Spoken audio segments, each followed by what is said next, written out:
Hello नमस्ते.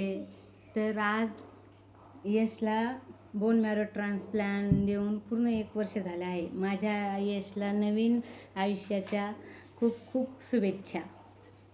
आजचा दिवस आठवलं की मागच्या वर्षी खूप त्रास होतो की आम्ही काय काय बघितलं, माझ्या बाळाने किती त्रास सहन केला तो पूर्ण डोळ्यासमोर येतो. BMT रूम म्हणजे खूप त्रासदायक आहे आणि माझ्या यशने एवढा त्रास सहन केला, एवढा की तो शब्दातसुद्धा सांगू शकत नाही. पण म्हणतात ना, वाईट काळाच्या नंतर सुखाची सकाळ येते ती अशी. आता आज आमच्या जीवनात खूप खूप आनंद आहे, कारण की माझा यश आता पूर्ण नॉर्मल बरा झालेला आहे. आता त्याला स्वतःचं ब्लड तयार होतं आहे. त्याला ब्लडसाठी, रक्तासाठी डोनरची आवश्यकता नाही, शोधावं नाही लागत आहे. कारण की पहिले आम्हाला खूप 15 दिवसाला प्रत्येकाला म्हणावं लागायचं की माझ्या यशसाठी ब्लड द्या, ब्लड डोनेट करा. तो सर्व त्रास आता आमचा संपलेला आहे. यश हा पूर्ण बरा झालेला आहे, पण आणखीन 1-2 वर्ष काळजी घ्यायचीच आहे, ती आपल्या हातात आहे.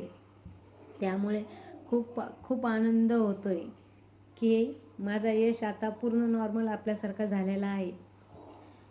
नॉर्मल सांगताना मागचा प्रवास काय होता तो सगळा डोळ्यासमोर येतो. तो तुम्हाला मी दाखवते कसा.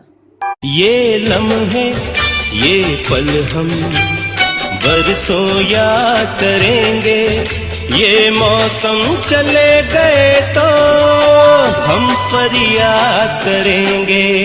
ये लम्हे ये पल हम बरसों याद करेंगे, ये मौसम चले गए तो हम फरियाद करेंगे।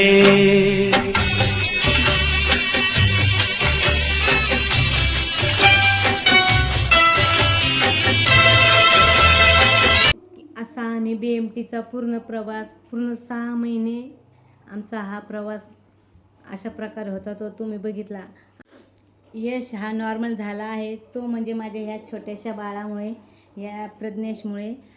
यांनी याच्या भावाला नवीन जीवनदान दिलं आहे बोन मॅरो ट्रान्सप्लांट देऊन. याचे तर जेवढे उपकार मानावे तेवढे याचे आयुष्यभर आम्ही ऋणी राहू. याच्याबरोबरच माझ्या सासऱ्यांचे म्हणजे यशच्या आजोबांचे, कारण की सर्व गोष्टी पैशाशिवाय कोणतीच गोष्ट शक्य नाही. आणि सर्व या यशच्या आजोबांची सर्व जमापुंजी म्हणजे हा यश आता चांगला झालेला आहे. आमचा BMTचा प्रवास हा खूप खूप खडतर होता, खूप त्रासदायक होता. आणि म्हणजे आता तो विचार केला की माझ्या अंगावर अक्षरशः काटे येते. त्यामुळे खूप त्रास झाला, खूप काही गोष्टी भोगल्या, खूप काही सगळं चांगलं झालं आणि आज आता यश तुमच्यासमोर आहे. त्यामुळे तुम्हाला सर्वांना थॅलेसेमियाचे जे रुग्ण असेल त्यांना माझी कळकळीची विनंती आहे की प्लीज बोन मॅरो ट्रान्सप्लांटचा विचार करा, रिस्क घ्या. थोड्या दिवसाचा वाईट काळ असतो, पण नंतर आपल्यासाठी सर्व काही चांगलं होतं. आपल्या मुलाचं आयुष्यच चांगलं सुधारतं, चांगलं मार्गी लागतं आणि त्याला कुठल्याच गोष्टीचा त्रास होत नाही. त्यामुळे प्लीज बोन मॅरो ट्रान्सप्लांटचा विचार करा जास्तीत जास्त, आणि जेवढं लवकरात लवकर होईल तेवढं करा. कारण की जेवढं कमी वय तेवढा त्रास कमी आणि सर्व काही सोयीस्कर. Thank you so much, thank you so much my all family. सर्वात पहिले थँक्यू प्रज्ञेश, थँक्यू बाबा, thank you doctor ma'am, thank you my all family. आणि सर्वात मोठं थँक्यू माझ्या मम्मी पप्पांना. Thank you mummy papa, I love you.